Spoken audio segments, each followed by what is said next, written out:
Hi kids. In today's session you are going to learn about human wants and the classification of goods. What is the meaning of the human wants? Actually conception. It is the act of satisfying one wants. Conception is defined as the use of goods and services for satisfying wants. Wants and needs are different. Wants means that it won't have any end. Needs means basic needs, that means which is very essential for our life. It is called as a needs, human needs. Human wants, it is most probably it won't have any limitations. Okay, here we are going to learn about what is the meaning of the human wants. In ordinary language, desire and want mean the same thing. Ordinary we are saying as a desire. Desire means we may say that we are having the so much of wants, we are saying as a desire. Okay, wants means just something we will like, isn't it? So that means the difference in the desire and wants there, but in ordinary language for the desire and the wants for both they are saying in the same language. For example, I may say about that desire means perasai, wants means only just asai. Okay, wants are the basis for human behavior to buy and consume goods. Most probably the wants only is the basic thing for the to buy the consuming the goods. It will differ according to the human's behavior. Human's behavior, it is not same. This one already in the first lesson itself I told.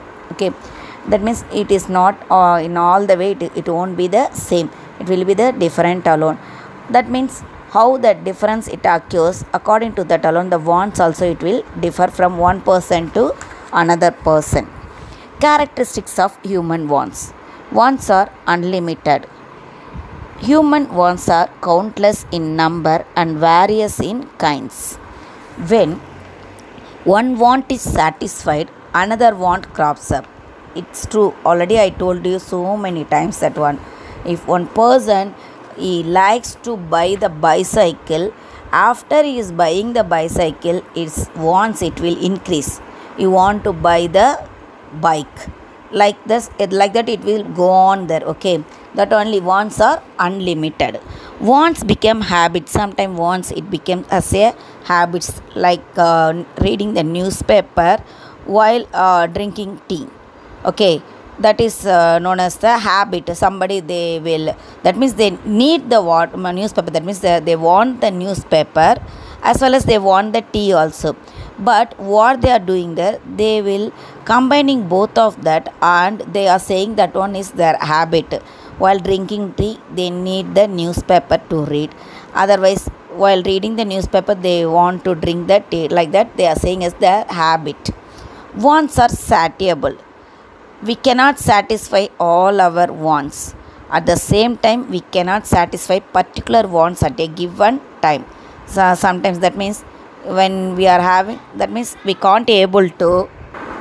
For example, when one person feels hungry, it takes food and the want is satisfied. Okay, that is the some wants it will be satiable alone. Some wants alone I am saying. Wants are alternative. There are alternative ways to satisfy a particular want. For example, when you are drinking it, when you always drink the tea, when there is the absence of tea, you may drink coffee also, isn't it? For that means the it is the boost up thing alone, isn't it? So we can able to change that. That means we are getting the alternative things there. Here they given about the idli, dosa or chapati for our breakfast or dinner. We may utilize anything, that means alternative things we are having there. Wants are competitive. All our wants are not equally important. So there is competition among wants. That means we should give the priority to the urgent wants than the less urgent wants. For example, moving to the hospital, it is a urgent want, isn't it? But moving to the movie, it is whether it is a urgent wants. That means which one you will give the priority there, only to the hospital you will give the priority. Wants are complementary. Sometimes satisfaction of a particular want requires the use of more than one commodity. Example, car and petrol. That means without one thing, another thing it won't be used. Okay, that is said as a complementary. Here given about the car and petrol, ink and pen, because without the pen ink is waste, as well as without the ink pen is waste. Same like that, without the car petrol is waste, and without the petrol car is waste, isn't it? Wants are recurring. Some wants occur again and again. That means often that wants it, we are saying that it is satisfied, but it will occur again and again. For example, when we feel angry, we are eating something, isn't it? The sun needs, it will be satisfied. But whether as it is that we can't we are not getting any other time, we are not having any hungry there. No, we are having hungry alone, isn't it? That means whenever we feel hungry, we need the food. This is called as a wants are recurring. Next we will move on to the classification of goods. Actually, the classification of goods are according to the wants alone. Okay, according to the wants alone, they classified the goods: necessary goods, comfort goods, and luxurious goods. Necessary goods, goods which are indispensable for the human beings to exist in the world, are called necessaries.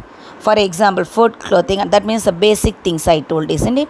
That basic needs, that basic goods alone we are saying as a necessary goods.